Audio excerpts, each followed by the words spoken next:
Equally important, we have a top Democrat and top Republican here to help us analyze how those numbers are stacking up. They've been breaking down the races with our Teresa Marchetta, and she joins us now with Colorado House and Senate results.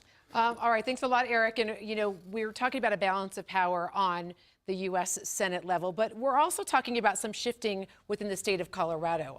George Brauchler, district attorney from the 18th Judicial District here. For the Republicans, for the Democrats, we have former Senate President John Morris. George, what about that the state shift here as well? See that right there? I see you smiling. That's a big smile. Yeah. It looks a lot like not only have we taken back the state Senate, but that we may wrest control of the state House also away from the Democrats when the dust settles on this. Now, there's still some votes to come in yet. We've been talking about that all night that could change that.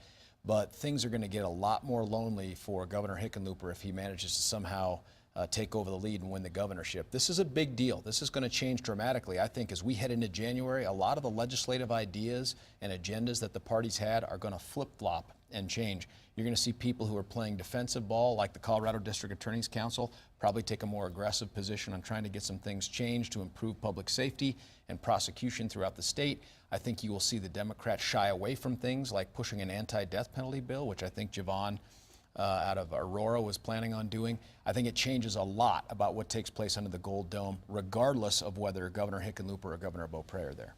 But you have passion on both sides in Colorado, John, as you well know. Do you think that this will impact the platform of Democrats going forward? Well, certainly it will, from the standpoint that George makes a great point. When you're in control, you control the agenda. When you're in the majority, you get to drive what happens. I mean, it takes a number of votes to get things done. And I agree that this is a shift, and this is going to impact everybody in the state of Colorado, and that's why it's so important that everybody vote every single time. I mean, we still don't know what the total votes are, but they're probably going to be about 2 million. In a presidential year, they're 2.5 million.